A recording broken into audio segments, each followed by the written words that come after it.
Start பண்ணு. ஸ்ரீ குருப்யோ நமக. குரு பிரம்மா குருர் விஷ்ணு குருர் தேவோ மகேஸ்வர குரு சாட்சாத் பரபிரம்மா தஸ்மை ஸ்ரீ குருவே நமக. தெளிவு குருவின் திருமேனி காண்டல், தெளிவு குருவின் திருநாமம் செப்பல், தெளிவு குருவின் திருவார்த்தை கேட்டல், தெளிவு குருவின் திருவுரு சிந்தித்தல் தானே. வாக்குண்டாம் நல்ல மனமுண்டாம் மாமலரால் நோக்குண்டாம் மேனி முடங்காது, பூக்கொண்டு துப்பார் திருமேனி தும்பிக்கையான் பாதம் தப்பாமல் சார்வார் தமக்கு. அனைவருக்கும் வணக்கம். நான் இப்பொழுது பேச எடுத்துக்கொண்ட தலைப்பு பாரதியார். பாரதியார் உங்களுக்கு அவர் உலக மகா கவி. அவர் ஒரு என்ன மறுமலர்ச்சியின் ஆணித்தரமான ஒரு வீரியமே பாரதியார்.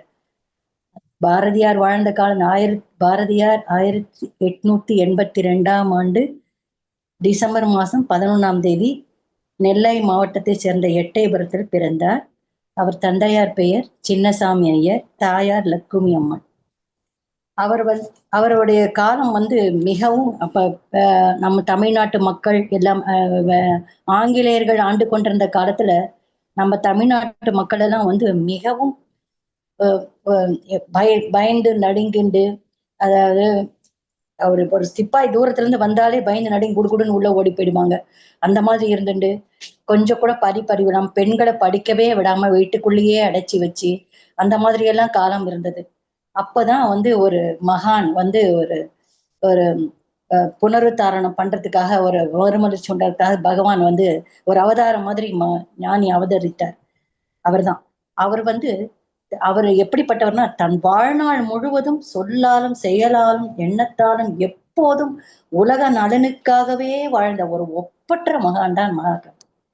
அவர் மகாகவின்னு ஏன் போற்றப்படுகிறார்னா, அவர் எப்பவும் தனக்காக எதுவுமே வேண்ட மாட்டார். எப்பவுமே அவர் மிக உலகத்துக்காக, உலக நன்மைக்காக எல்லாரும் நன்றாக இருக்க வேண்டும், எல்லா மக்களும் சுபிட்சமா இருக்கணும் என்று நினைத்தவர். அவருடைய அறிவு அவர் ஒரு கருவிலே திருவுடையவர். அவர் அப்பா சின்னசாமி ஐயர் எட்டயபுரத்துல ஜமீன்தார் தான் அப்பெல்லாம் ஜமீன்தார் 1882ஆம் வருஷம் ஜமீன்தார் எல்லாம் இருந்தாங்க. அது ஒரு சின்ன சமஸ்தானம் எட்டயபுரத்துல. அந்த சமஸ்தானத்துல அவ அப்பா வேலை செஞ்சுட்டு இருந்தாரு.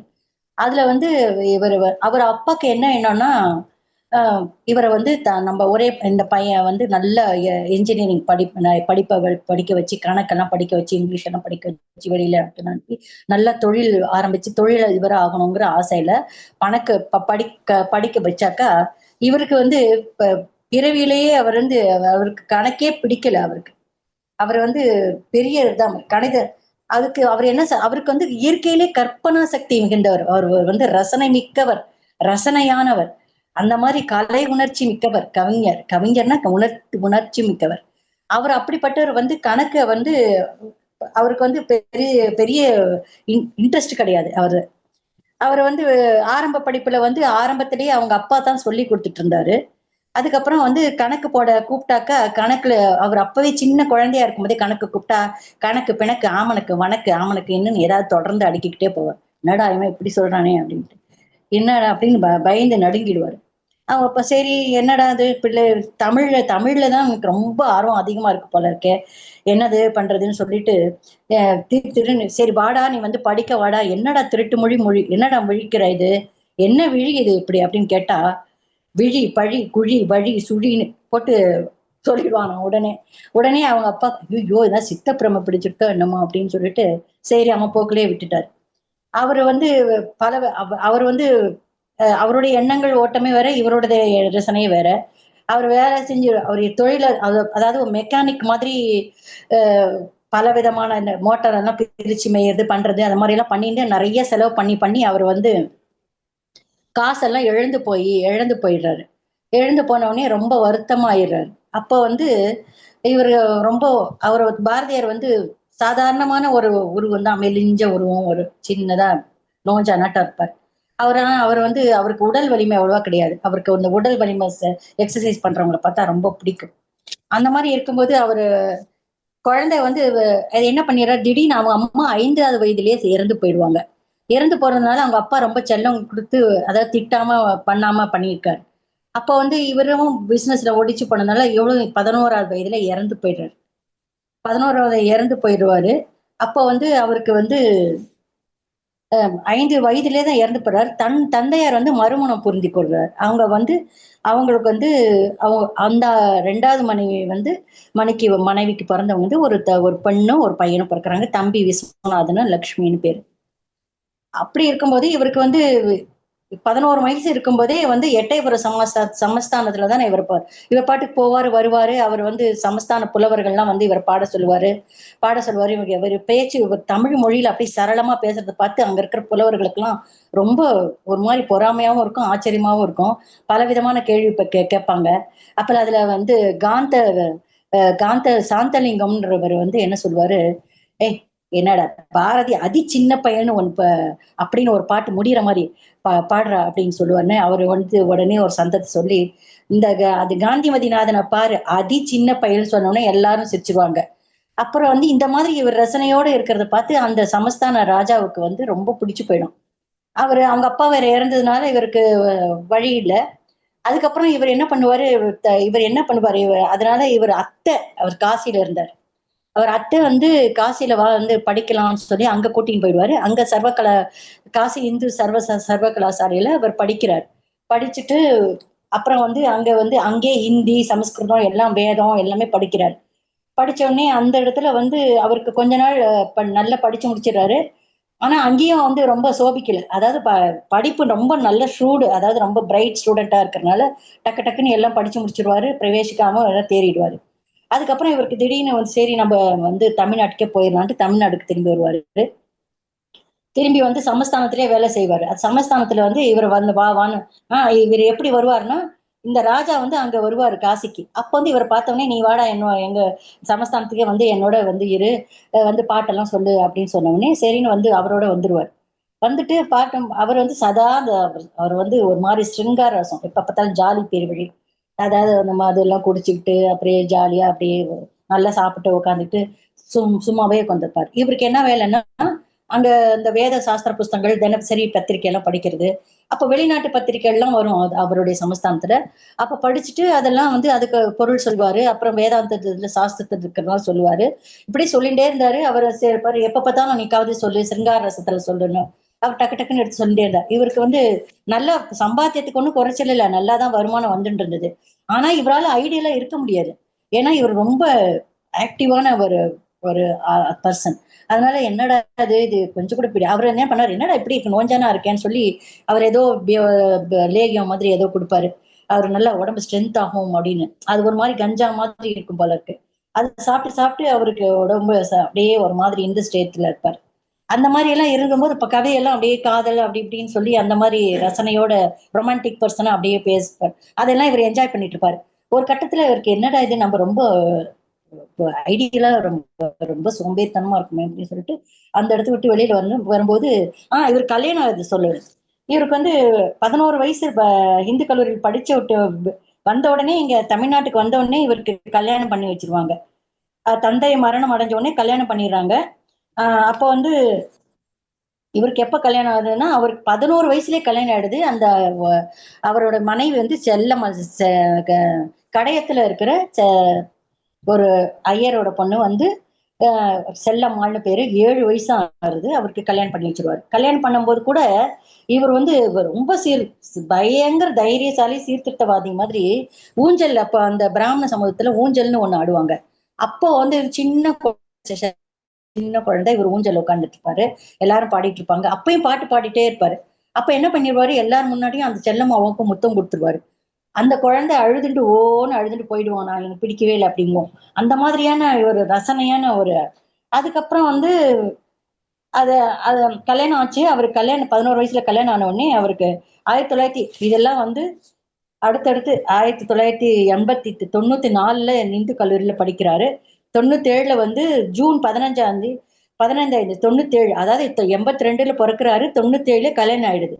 14 வயது அப்ப அவருக்கு 14 வயது. அப்புறம் 98ல கல்யாணம் ஆகி அடுத்த வருஷமே அவங்க அப்பா இறந்து போயிடுறாரு. அப்புறமா தான் அவரு காசியில வந்து படிச்சு முடிச்சுட்டு திரும்பி வர்றாரு. அப்ப 1902 4 வந்து எட்டை பண்ணாருமா 1902 1904 வரை. ஒண்ணும் இல்ல. அப்புறம் வந்து மதுரை 1904 வந்து மதுரை சேதுபதி கலாசாலையில வந்து தற்காலிகமா ஒரு தமிழ் ஆசிரியர் வேலை இருக்குன்னு சொல்லி தமிழ் ஆசிரியர் அங்க போன உடனே அங்க நவம்பர் மாதத்துல வந்து சுதேசமித்திரன் நாள்ல இருந்து அங்க வந்து சுப்பிரமணியருங்கிறவர் இருக்காரு. அவர் தான் வந்து சுதேசமித்திரன்கிற ஒரு வார பத்திரிக்கை அதுல வந்து துணை ஆசிரியரா இவர் அனுப்புறாரு. இதுல வந்து நிறைய இவர் எழுதிட்டே இருக்காரு, எழுத சொல்றாரு. அவர் எப்படின்னா இவருக்கு தாம் பல மொழிகள் படிச்சதுனால அந்த டிரான்ஸ்லேஷன், அதாவது அப்பெல்லாம் ரஷ்யால இந்த பெல்ஜியத்துல அதாவது மற்ற ஐரோப்பிய நாடுகள் என்ன நடக்கிறது அதெல்லாம் எழுத சொல்லுவாரு. இவர் உடனே எழுதுவாரு. பகவத்கீதா, அதாவது அரசியல் வந்து 1905 1906 வந்து என்ன பண்ணிடுவாரு, அப்பதான் வந்து இந்த வங்கத்துல கர்சன் பிரபுங்கிறவன் வந்து நம்ம வங்காளத்தை வந்து 2ஆ பிரிச்சு கிழக்கு வங்காளம் மேற்கு வங்காளம் பிரிச்சதுனால பெரிய கிளர்ச்சி உண்டாகுது. அந்த இவரு நேச்சுரலாவே பிறக்கும்போதே தேசியம் தேசம் தேசம் தமிழ் தமிழ்நாடு அப்படின்னு நாட்டுப்பற்று மிக்கவரா இருந்ததுனால அதுல வந்து இவருக்கு கலந்துக்கணும். அப்போ அதே அவர் சமகாலத்தர் வந்து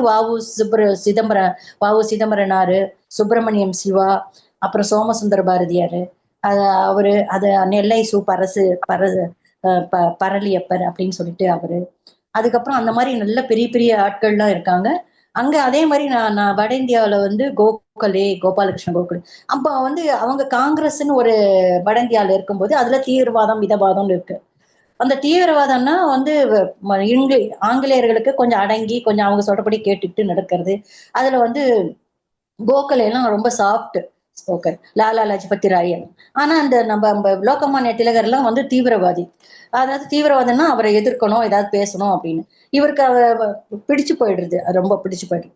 அப்போ வந்து கல்கத்தால வந்து முதல்ல வந்து ஒரு காங்கிரஸ் மாநாடு நடக்குது.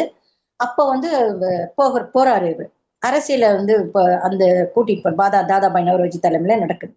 அப்ப போன உடனே அப்போ அங்க விவேகானந்தரும் அவரோட சமகாலத்தவர் தான். அப்ப அங்க இருக்காரு. அங்க விவேகானந்தனுடைய சிஷ்யை மகளா அவரை வந்து மகளா ஏற்றுக்கொண்டிருக்கிறார். அவர் வந்து சந்திக்கிறார். சந்திச்ச உடனே அவர் நிவேதிதாவை பார்த்து பேசின உடனே அவர் என்ன சொல்றாரு, நீங்க தமிழ்நாட்டுல இருந்து வந்திருக்கீங்களா அப்படின்னு. ஆமா, திருமணம் ஆயிட்டு நான் ஆயிடுத்துன்னு. எங்க உங்க மனைவி கூட்டிட்டு வரலன்னா, அப்போ வந்து இவர் அந்த காலத்துல தானே அவர் அப்பெல்லாம் மனைவிங்கிறவர் வந்து வீட்டோட இருக்கணும், வெளியில எங்கேயும் கூட்டிட்டு போக மாட்டாங்கிற எண்ணத்துல வந்து அவர் அந்த எண்ணத்துக்கு மாநாட்டுக்கெல்லாம் எண்ணத்துக்கு ஏன் எதனால, சரி உங்களுக்கு 2 கை இருக்கு, அதுல வலது கையை விட்டுட்டு இடது கை, நீங்க இடது கையை விட்டுட்டு இருப்பீங்களா, உங்க கையோட தானே இருப்பீங்க, அந்த மாதிரிதான் அவங்க அவங்க உங்கள ஒரு பகுதி, உங்களை பார்ட்டு அப்படின்னு சொல்றாரு. அப்பதான் இவருக்கு வந்து ஓ நம்ம மிகப்பெரிய தப்பு பண்ணிட்டோம், பெண்களையும் வந்து நமக்கு சமமா கொண்டோம்னு சொல்லிட்டு அவரை ஞான குருவா ஏத்துக்கிறாரு. அப்பையில இருந்து பெண்கள் பெண்கள் பெண்கள் பெண்கள் விடுதலை பெண்களுக்காக வந்து அவரை பத்திய சமமா நடக்க ஆரம்பிச்சிருவாரு. அதுக்கப்புறம் அங்க ஞான குருவா ஏற்றுக்கிறாரு. அதுக்கப்புறம் திருப்பி ஏப்ரல்ல வந்து சென்னைக்கு வர்றாரு. சென்னைக்கு வந்த உடனே இவரே இந்தியான்னு ஒரு பத்திரிக்கை ஆரம்பிக்கிறார். அதனுடைய ஆசிரியர் வந்து இவர் பாலபாரதம்ங்கிற ஒரு ஆசிரியர் ஒரு பத்திரிகைக்கும் இவர் பொறுப்பெடுத்து நடத்துகிறார். அப்போ திருமலாச்சாரியார், மண்டையம் சீனிவாச்சாரியார், துரைசாமி ஐயங்கார், தொழிற்சார், இவர்கள்லாம் சக்கர செட்டியார், இவங்கள்லாம் வந்து அந்த சென்னையில இருக்கிறவங்க, பெரிய பெரிய ஸ்டேட்டஸ்ல இருக்கிறவங்க. அதுல வந்து ஒருத்தர் வந்து போலீஸ் டெப்டி கமிஷனரா இருக்காரு, ஒருத்தர் ஜட்ஜா இருக்காரு, ஸ்ரீ கிருஷ்ண ஐயர்ங்கிறாரு, இன்னொரு கிருஷ்ண ஐயர் டெப்டி இருக்காரு. அந்த மாதிரி அவர்களுடைய ஆட்கள் எல்லாம் தொடர்பு கிடைச்சதுனால அவர் சுதேசமஸ்தில எழுதுறாரு. இந்தியாவில இந்தியா பத்திரிகையில எழுதுறாரு. அப்போ வந்து சூரத் அப்புறம் 1907 வந்து முதல்ல கல்கத்தால வந்து ஒரு இது நடந்தது, காங்கிரஸ் மாநாடு நடந்தது. எல்லாமே என்ன போட்டாங்கன்னா அவர்களை வந்து ஆங்கிலேயர்கள் வந்து நம்மளை வந்து இது அடிமைப்படுத்துறாங்க. அப்ப வந்து அவர் அந்த பாட்டெல்லாம் சுதேசமரத்துல எழுதிடுவார். என்று என்று தனியும் இந்த சுதந்திர தாகம், என்று மடியும் எங்கள் அடிமையின் மோகம்னு எழுதிடுவார். அது இந்த மாதிரி நிறைய பாட்டு எழுதின உடனே இந்த மிதவாதிகளுக்கு எல்லாம் என்ன இவர் நம்மளெல்லாம் அடிமைன்னு சொல்றாரு அப்படின்னு சொல்லி ரொம்ப இது பண்ணுவாங்க.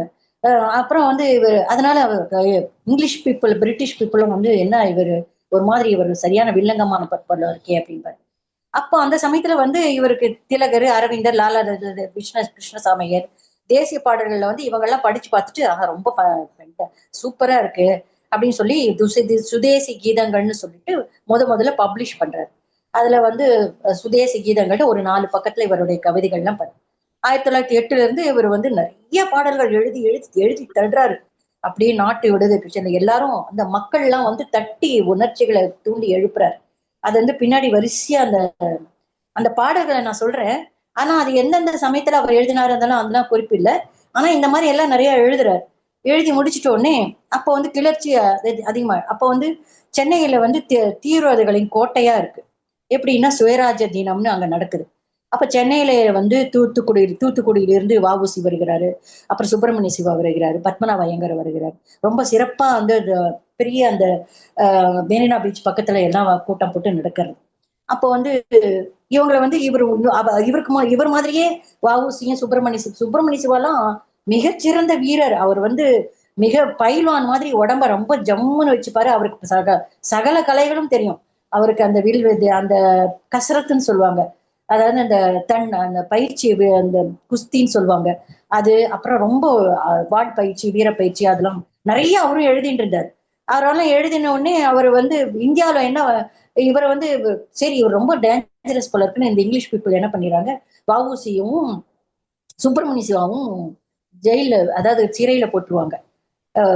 பெரிய பெரிய கொடுமதியான தண்டனை, செக்கிழுக்கு சொல்றது, நல்ல சரியான சாப்பாடு இல்லாம 14 வருஷம் ரொம்ப 2 பேரும் ரொம்ப கஷ்டப்படுறாங்க. அப்போ வந்து அவர் நிறைய அவருக்கு சப்போர்ட் பண்ணி அவர் மக்களுக்கு எழுப்புறதுக்காக நல்ல நல்ல எழுச்சி மிக்க பாடல்கள் எல்லாம் பாடுறாரு. அப்போ வந்து ஏண்டா இப்படி அறிவியலிங்களா இருக்கீங்க, மூடர்களா இருக்கீங்களே அப்படின்னு சொல்லி எல்லாம் திட்டி மக்கள் எல்லாம் எழுப்பி அந்த மாதிரி பாடுறாரு. அப்ப இவர் இந்தியாவில என்ன பண்ணுவாரு, அந்த கேலி சித்திரம் எல்லாம் பண்ணுவாரு, சுவையான கட்டுரைகள்லாம் எழுதுவாரு, தலையலங்கான எழுதுவாரு. இதையும் அவருங்க பார்த்துட்டு என்னடா அது இவங்களும் அந்த உடனே பிரிட்டிஷார் வந்து இவன் சாதாரண கவிஞரா இருப்பான் பார்த்தா இவன் நாட்டு மக்களை தூண்டுற மாதிரி எழுதுறானே அப்படின்னு சொல்லிட்டு அவர் மீதும் வந்து வாரண்ட் பிறப்பிச்சிடுறாங்க. சரின்னு அவருடைய இந்த மாதிரி ஃப்ரெண்ட்ஸுங்கெல்லாம் இருக்காங்கல்ல, அவங்க எல்லாம் வந்து இவர் ரொம்ப பொக்கிஷம், இவர் பாதுகாக்கப்பட வேண்டியவர், இவர் மிகச்சிறந்த, இவர் வந்து நம்ம வந்து பத்திரமா பாதுகாக்கணும்னு சொல்லிட்டு இவர் வந்து அப்ப புதுச்சேரின்னு சொல்லிட்டு சென்னைக்கு பக்கத்திலேயே இருக்கு. அது வந்து சென்னையெல்லாம் பிரிட்டிஷ் அரசாங்கம் வந்து ஆட்சி செய்யறது. அந்த புதுச்சேரி வந்து அப்போ பிரெஞ்சு பீப்புள், பிரெஞ்சு பீப்புள் ஆட்சி செய்யற அந்த சமஸ்தானத்துல இருக்கு. அதனால அங்க வேறு ஒரு நாடு மாதிரி அது கருதப்பட்டதுனால அங்க வந்து அவரை அனுப்பிச்சு விட்டுருவாங்க. அங்க போவாரு. அங்க வந்து மண்டயம் ஸ்ரீனிவாச ஐயங்கார்னு அவரோட வீட்டுல அவர் தான் ஃபுல் சப்போர்ட். அவருடைய வீட்டுல தங்கிட்டு அங்கேயும் வந்து இவர் கொஞ்சம் அடைஞ்சு கிடக்குற மாதிரி இருக்கார். புலி மாதிரி அப்படியே கூண்டுல அடைப்பட்ட புலி மாதிரி இருக்காரு. ஏன்னா வெளியில விட மாட்டேங்கிறாங்க, பிடிச்சுன்னு போயிடுவாங்கன்னு. அப்போ நிறைய பாடல்கள் எழுதுறாரு. கிட்டத்தட்ட 10 வருஷம் அங்க இருக்கு. ஆனா அங்க இருக்கிற பாடல்கள் எழுதி என்ன பிரயோஜனம், அது மக்களுக்கு போய் சேரணுமே சொல்லி ரகசியமா வந்து நீலகண்ட பிரம்மச்சாரின்னு ஒருத்தர், அவரு வந்து எல்லாமே முக்காவாசி பாத்தீங்கன்னா என்ன சொல்லக்கூடாது அது, அந்த மாதிரி அந்தணர்கள் அந்த அந்த குரூப்ல இருக்கிறவங்க நிறைய அந்த மாதிரி ஹெல்ப் பண்றாங்க. அவர் வந்து ரகசியமா அந்த பாடல்கள் எல்லாம் வந்து தமிழ்நாட்டுக்கு கொண்டு வந்து மக்களுக்கு எழுச்சி மூட்டுறாங்க. அந்த மாதிரி எல்லாம் போலீஸ் அப்பயும் கெடிபிடி வருது. இவங்க இங்கிலீஷ்காரங்க மார்வேஷம் போட்டுக்கிட்டு இந்த மஃப்டியில வந்து இவர் பிடிக்கிறதுக்கு பாக்குறாங்க. இவர் எங்க கண் தெரிஞ்சிருக்கான்னு பாக்குறாங்க. அப்போ அவர் அடிக்கடி வந்து அவருடைய தோட்டம் ஒண்ணு இருக்கும். அந்த தோட்டத்துல வந்து போவாரு. அந்த தோட்டத்துல வந்து நிறைய மரங்கள் எல்லாம் சோலை எல்லாம் இருக்கும். அப்பதான் கண்ணன் பாட்டு, குயில் பாட்டு, அதெல்லாம் எழுதுறாரு. அப்படியே ஒரு இயற்கையை ரொம்ப ரசிப்பாரு. சூரியனை பார்த்தா ஒரு பாட்டு, சந்திரனை பார்த்தா ஒரு பாட்டு, நட்சத்திரத்தை பார்த்தா பாட்டு, புயலை பார்த்தா, காத்து பார்த்தா பார்த்தா ஒரு பாட்டு, அக்னியை பார்த்தா ஒரு பாட்டு, எல்லாத்துலயும் பாட்டு. அப்படி ரசிப்பு அவ்வளவு நல்லா அந்த பாட்டெல்லாம் நம்மளெல்லாம் கேட்டுட்டே இருந்தா அவ்வளவு அழகா அப்படியே மனசே உருகி போயிடும். அந்த அளவுக்கு எழுதுறாரு. எழுதிட்டே இருக்காரு. அவருக்கு குவளைக்கண்ணன்கிறவர் வந்து மிக மிக மிக அவரும் ரொம்ப உதவி பண்றாரு. அவர் அந்த இடத்துலதான் அவருக்கு 1908 இருந்து 1910 வரைக்கும் புதுச்சேரியில இந்தியா பத்திரிகையில வந்து புதுச்சேரியில இருந்தே நடத்துறாரு. அப்புறம் பிரெஞ்சு இந்திய இலையில வந்து பிரிட்டிஷ் அரசாங்கத்துல வந்து அவங்கள வந்து இது சொல்றாங்க, இங்க ஒரு மனுஷன் பாரதியார் இருக்காரு, அவர் வந்து எங்களுக்கு அனுப்புங்க. அவரை வந்து அவர் கெடுபிடி எல்லாம் அதிகமாகுது. இவர் வந்து என்ன பண்றாரு, அரசினர் வந்து இதனை வந்து தடை கொண்டு வந்துடுறாங்க. அந்த இந்தியா படத்திற்கு தடை கொண்டு வந்துடுறாங்க. அப்புறம் 1909 வந்து கவிஞர் வந்து தன்னுடைய 2வது தொகுப்பா ஜென்ம பூமின்னு வெளியிடுறாரு. அப்போ விஜயா, தினசரி 7, சூரியோதயம், வாரிப்பது, பாலபாரதம், கர்மயோகி அப்படின்னு நிறைய தொடர்ந்து பல பத்திரிகைகள்ல இவர் எழுதிக்கிட்டே இருக்காரு. ஆங்கிலமும் எழுத, தமிழ் கார்ட்டூன் எல்லாமே, எல்லாத்தையும் அவங்க பேன் பண்ணிடுவாங்க. அப்புறம் 1910 ஏப்ரல்ல வந்து கோவிந்த அந்த இடத்துல புதுச்சேரியில தான் குரு கோவிந்தர், அப்புறம் இந்த மாங்கோட்டை சாமியார்னு சொல்லுவாரு இவரு, தமாஷா பேர் சொல்லுவார். நிறைய ஞானிகள்லாம் இவருக்கு வந்து நல்ல நல்ல இவருக்கு ஒரு அதாவது தீட்சணியம் கொடுப்பாங்க. அது அவர் பாக்குறதுக்கு சித்தர்கள் மாதிரி இருப்பாங்க. அழுக்கு முட்டை தூக்கிட்டு இருப்பாங்க, அலைஞ்சிட்டு இருப்பாங்க. ஆனா இவருக்கு நல்ல நல்லதா போதிப்பாங்க. இவர் புரிஞ்சுப்பாரு, இவர் ஷூடா இருக்கனால. அதனால அதுல மூலமா அவர் நிறைய எழுதினார். அப்போ அரவிந்தரை வந்து பாண்டிச்சேரியில அரவிந்தரை சந்திக்கிறாரு. அரவிந்தர் கிட்ட அரவிந்தருக்கு இவருக்கும் நடக்கும். 2 பேரும் சம காலத்தவர். 2 பேரும் நல்ல அவர் இங்கிலீஷ்லயும் நிறைய எழுதுவாரு. இவரும் இங்கிலீஷ் ரொம்ப இவர் இங்கிலீஷ்ல ரொம்ப அருமையா எழுதுவார். இங்கிலீஷ் மட்டும் இல்ல, பிரெஞ்சு எல்லாம் நிறைய மொழிகள் தெரியும் இவருக்கு. இவர் இந்த மாதிரி எழுதின உடனே கனவுன்னு சொல்லி ஒரு சுயசரிதையும் எழுதுறாரு. மாதா மணிவாசகம் நூல் வெளியிடுறாங்க. அப்புறம் அவர் வந்து வாவேசையர் வந்து வீர விளக்குன்னு பேர். அப்ப புதுவைக்கு வர்றாரு. அப்ப வந்து அவருடைய கூட்டுறவுனால வந்து அரசியல்ல கலைத்துறையில எல்லாம் புரட்சிகரமான பண்ணிட்டு இருக்காரு. 1911 தான் இங்க வந்து தமிழ்நாட்டுல வந்து கலெக்டர் ஆஷ் வந்து மணியாச்சில சுட்டு கொலை பண்ணிடுறாரு. இதனுடைய எதிரொலியா என்ன பண்ணாரு, இவங்கதான் இந்த ஆளுங்க தான் இவங்க பண்றாங்க அப்படின்னு சொல்லி பிரிட்டிஷார் என்ன பண்ணிடுவாங்க, அங்க வந்து இந்த தேசபக்தர்கள்னா யார் யார் இருக்காங்களோ அவங்க எல்லாம் பிடிச்சி உள்ள தள்ளணும்னு சொல்லி ரொம்ப கெடுபிடி பண்றாங்க. அப்போ வந்து அவருடைய பின்னாடி ஃபாலோ பண்ணிட்டே இருக்காரு. அதனால என்ன பண்ணிடுறாரு, இவரை மறுபடியும் பாதுகாக்கணும், இவரை பிடிச்சிட்டு போயிடுவாங்கன்னு சொல்லிட்டு என்ன பண்றாரு, அந்த அந்த பிரிட்டிஷர்ஸுக்கு பிரிட்டிஷர்ஸ் அங்க வந்து பிரெஞ்சு அரசாங்க லெட்டர் எல்லாம் எழுதி உங்க உங்க இதுல வந்து அந்த ஏன்னா யம தர்மராஜா கோவில் அந்த இடத்துல வந்து ஒருத்தர் இருக்காரு, அவர் எங்க நாட்டுக்கு எங்க இதுக்கு அனுப்புங்க, அவர் வந்து ரொம்ப அப்படின்னு சொல்லி கேட்பட்டோடனே இவங்களும் வந்து நீங்க அமுச்சு விட்டுருவாங்க.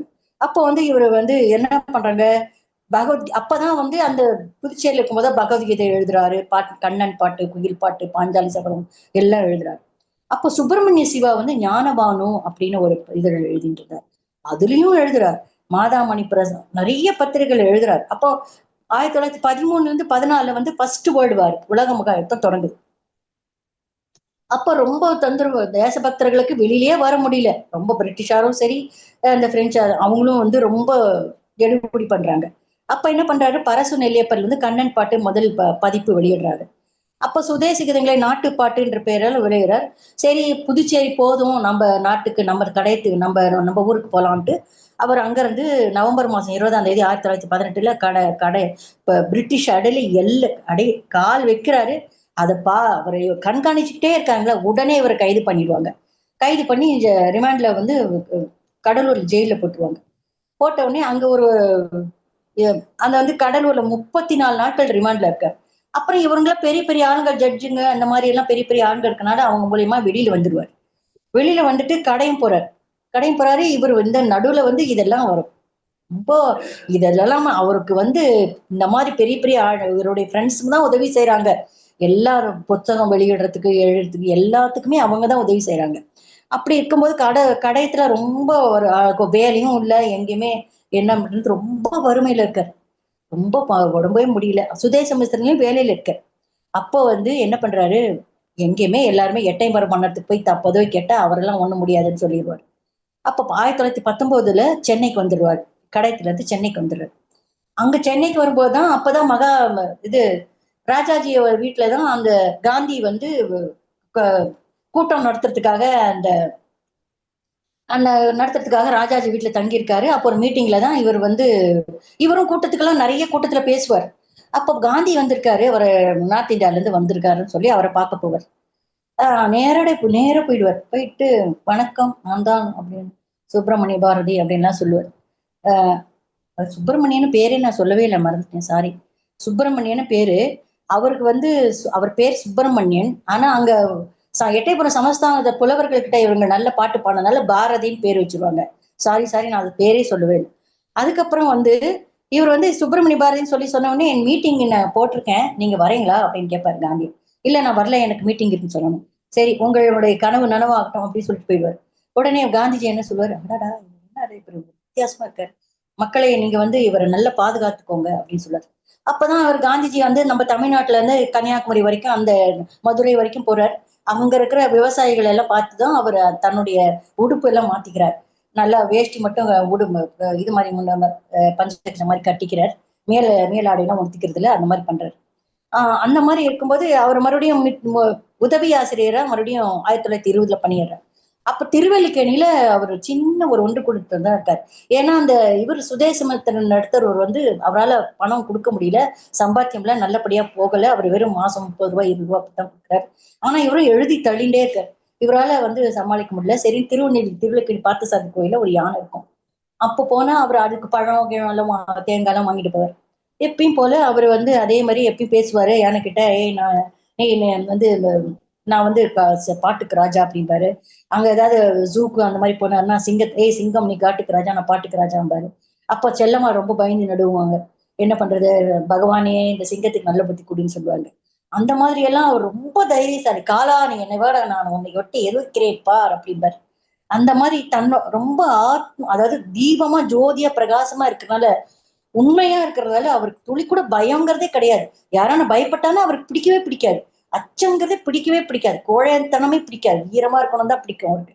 அவர் அந்த மாதிரி அவரை எப்பயும் போல பார்த்துட்டே இருக்கும்போது 1921 செப்டம்பர் மாசம்.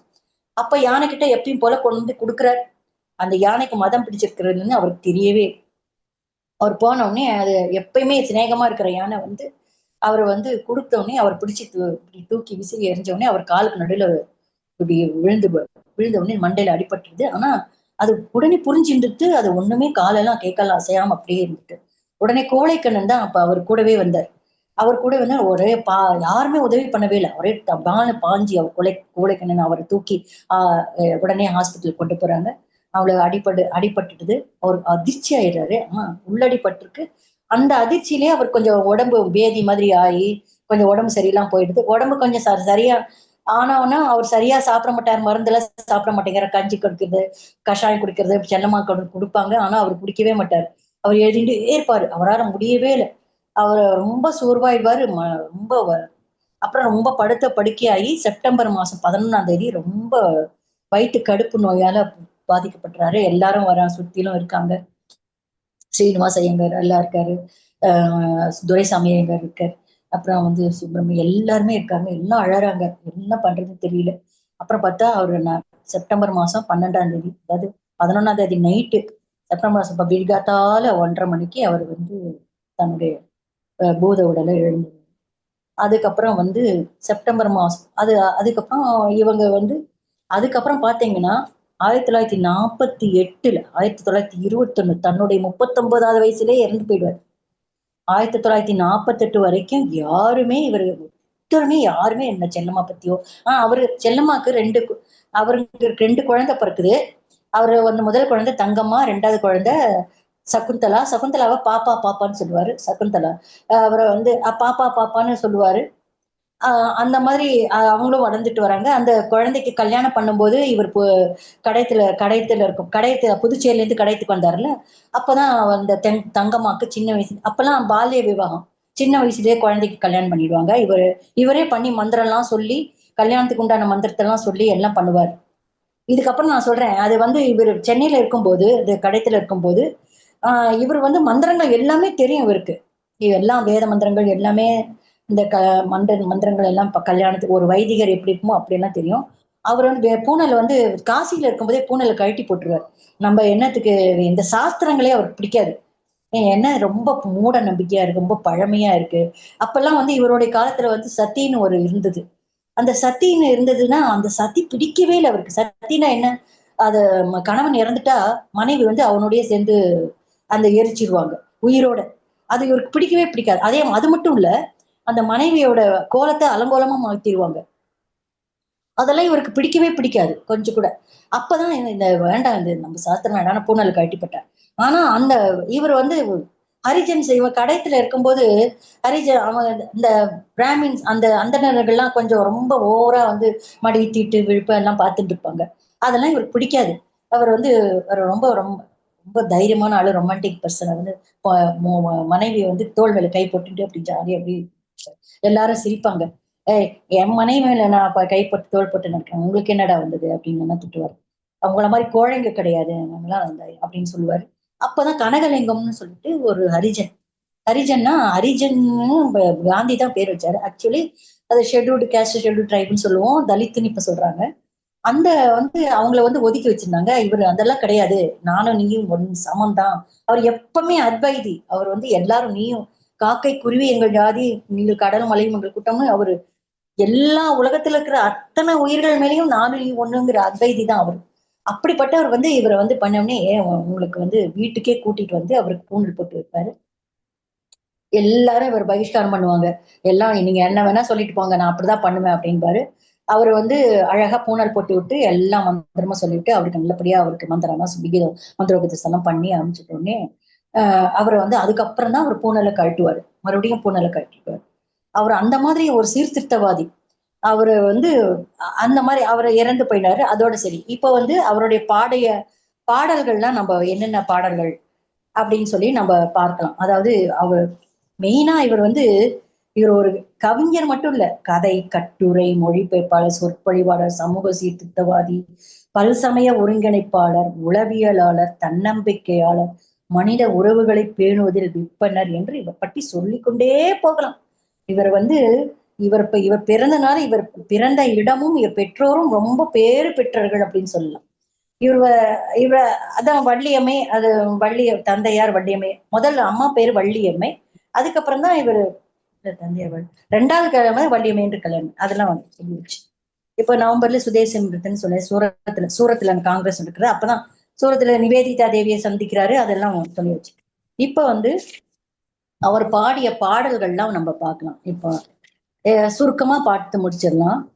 ஃபர்ஸ்ட் வந்து அவர் வந்து எப்படின்னா பலவிதமான எப்படின்னா பல்வகை பாடல்கள், பக்தி பாடல்கள், அப்புறம் தேசபக்தி பாடல்கள், தனிப்பாடல்கள், அப்புறம் வந்து அது மட்டும் இல்லாம முப்பெரும் பாடல்கள்னு கண்ணன் பாட்டு, குயில் பாட்டு, பாஞ்சாலி சபதம், அப்புறம் சொய்ய சரிதை, அப்புறம் வசன கவிதை, அப்புறம் வந்து கட்டுரை, அப்புறம் வந்து சின்ன சின்ன கதைகள், இந்த மாதிரி இத்தனை சகலகலா வல்லவனா இருக்காரு. அப்படி ஒரு எழுதாத சப்ஜெக்டே கிடையாது. இது எல்லாத்துலயும் அவுட்ஸ்டாண்டிங், எக்ஸ்ட்ராடினரின்னு சொல்லுவாங்களே அந்த மாதிரி அவர் சுப்ரீம். அவர் முதல்ல வந்து அவர் 10 வருஷம் மேக்சிமம் புதுச்சேரியில இருந்ததுனால மணக்குள விநாயகர் மேலதான் அவர் விநாயகர் மேல போற்றின்னு சொல்லி விநாயகர் சிற்பர மோன தேவே போற்றி வாரண முகத்தான் மலத்தாள் வாழ்க அப்படின்னு சொல்லி அப்பதான் வந்து மக்களுக்கு ஒரு அறிவுறுத்துற மாதிரி ஆகும், எழுச்சியூட்டுற பாடல்களாகவும். அப்புறம் வந்து அவர் அது மட்டும் இல்ல, நாட்டுப்பற்று மிக்கவர்னால நம்மள பாரத தேசத்தை பத்தியும் தேசபக்தி பாடல்கள் எழுதியிருக்கார். தமிழ்னா ரொம்ப பிடிக்கும். தமிழ் மேல எழுதியிருக்காரு, தமிழ்நாட்டு மேல எழுதியிருக்காரு. அது மட்டும் இல்லாம தமிழ் மக்கள் பத்தியும் தமிழ் மக்களை உணர்ச்சி விட்டு மாதிரி எல்லாம் எழுதியிருக்காரு. அதெல்லாம் நம்ம சின்ன சின்னதா நம்ம பார்க்கணும். அதாவது குறைந்த அளவுல பார்க்கணும். இப்ப எப்படின்னா அவர் என்ன சொல்வார், மக்களே கேளுங்க, இந்த மாதிரி வந்து நீங்க வந்து குணம் வந்து நம்ம இங்க வந்து தியானம் பண்ணுங்க, பகவானை வேண்டுங்க. பக்தி எதற்கு செய்யறோம்? பக்தி கடமை என்ன? நம்மளுடைய பக்தி எதுக்கு? பக்தி எதுக்கு செய்யணும்? எதுக்கு நம்ம பகவானை வணங்கணும்? எதுக்கு பகவான் நமக்கு தேவை அப்படின்னா, பகவான் வந்து நம்ம பகவானையே எப்போ நினைச்சுக்கிட்டு இருந்தோம்னா, நம்மளுடைய உட்செவி திறக்கும், அகக்கண் ஒளி தரும், அக்னி தோன்றும், ஆண்மை வலியுறும், திக்கெல்லாம் சென்று ஜெயக்கொடி நாட்டலாம், அச்சம் தீரும், அமுதம் விளையும், வித்தை வளரும், வேள்வி ஓங்கும், எனக்கு வேண்டும் வரங்களை கேட்பேன் கேளாய் கணபதி அப்படின்னு சொல்லி, மனதில் சலனம் இல்லாமல் மதியில் இருளே தோன்றாமல் நினைக்கும் பொழுதெல்லாம் நீ மௌன நிலை வந்து அருள நீ அருள் செய்திட வேண்டும் அப்படின்னு முதல்ல இந்த கற்பக விநாயகர்னு சொல்லிட்டு மணக்குள விநாயகர்னு அந்த புதுச்சேரியில அந்த கற்பக விநாயகரை வேண்டுவார். அதுக்கப்புறம் மக்களுக்கு சொல்றார் கடமைங்கிறத சொல்றார். கடமைனா என்ன? எனக்கு தொழில் நாட்டு குழைத்தல் எமை பொழுதும் சோறாதிருத்தல் அப்படின்னு அவர் தொழில், அதாவது அவர் வந்து நம்ம கீதால பகவத்கீதால இந்த கர்மயோகத்தை பத்தி என்ன படிக்கிறோமோ அதை அப்படியே சொல்லுவார். அது அப்படியே பக்தி யோகம், கர்மயோகமும் உண்டு, ஞான யோகமும் உண்டு, பக்தி யோகமும் உண்டு, சகலமும் உண்டு. அவரை வந்து சம்ஸ்கிருதம் படிச்சுன்னா பகவத்கீதாவும் மொழிபெயர்த்திருக்கு. அதனால அவர் அப்படியே வாழ்ந்தார். அவர் சொல் வேறு செயல் வேறு இல்லாம நேர்பட பேசு, நேர்மையானவர், ஆர்ஜவம், அவர் உண்மையானவர், சத்தியமானவர், உண்மை, நேர்மை, ஒளியானவர். அதனால அவர் என்ன சொல்லுவாரு, தன்னை கட்டுதல், பிறர் துயர் தீர்த்தல், பிறர் நலம் வேண்டுதல் அப்படின்பார். அவர் தான் கடமை. தன்னை ஃபர்ஸ்ட் நம்ம கட்டுப்பாடா வச்சுக்கணும். அதான் நம்ம பகவத்கீதையில படிக்கிறோம், இந்திரிய நிகிரக அப்படின்னு படிக்கிறோம். அதுக்கப்புறம் அது பிறர் துயர் தீர்த்தல், மற்றவங்களை வந்து அதாவது மற்றவங்களை பற்றி அவங்களுக்கு என்ன தேவையோ நம்ம திருக்குறள்ல படிக்கிற மாதிரி ஒப்புரவுதல், ஈகை, அந்த மாதிரி அது அந்த மாதிரி அப்புறம் பிறர் நலம் வேண்டுதல், அவர்களுக்காக வேண்டிக் கொள்வது அந்த மாதிரி. அப்புறம் 4 பயணம். புருஷார்த்தம். புருஷார்த்தம்னா நம்ம எதுக்கு வாழ்க்கையில என்ன பர்ப்பஸ், என்ன வாட் இஸ் த பர்ப்பஸ் அப்படின்னா அறம் பொருள் இன்பம் வீடு. அப்படின்னா என்ன அப்படின்னா தன்னை ஆளும் சமத்து எனக்கு அருள்வாய், தன்னை ஆளும் தன்மை பெற்றிடின் எல்லா பயன்களும் தாமே வந்து எய்தும், அசையா நெஞ்சம் வேண்டும், உயிரெல்லாம் இன்புற்றிருக்க வேண்டும், இன்னருள் பணிகின்றேன். ஓம் எனும் பொருளை உள்ளத்திலே நிறுத்தி சக்தியை காக்கும் தந்திரம் பயின்று யாருக்கும் எளியனாய், யாருக்கும் வலியனாய், யாருக்கும் அன்பனாய், யாருக்கும் இனியனாய் வாழ அருள் புரிவாய். அச்சமில்லை, அமுங்குதல் இல்லை, நடுங்குதல் இல்லை, நாணுதல் இல்லை, பாவம் இல்லை, பதுங்குதல் இல்லை, எது நேரிடும் இடர்பட மாட்டோம், யாருக்கும் அஞ்சோம், எதற்கும் அஞ்சோம். பா, அவருடைய பாடல்கள் அப்படின்னு சொல்றாரு. அவர் வந்து பக்தி எதுக்கு செய்யணும்னா காரியத்தில் பதறார், மிகுந்த பொறுமையுடன் விட்டு முளைக்கும் தன்மை போல் மெல்லச் செய்து நமக்கு தொழில் நாட்டு குழைத்தல் இமைப்பதும் சோராதிருத்தல். சோராதிருத்தல்னா எப்பயுமே சோம்பேறித்தனமா இருக்கக்கூடாது. மிடிமையும் அச்சம், அச்சம் மிடிமைனா வறுமை, வறுமை. நின்னை சரணடைந்தேன் கண்ணம்மா. அவர் வந்து கண்ணன், அவர் மகா பராசக்தி தான் அவருக்கு மெயின். அவர் சக்தி, சக்தி தான். நான்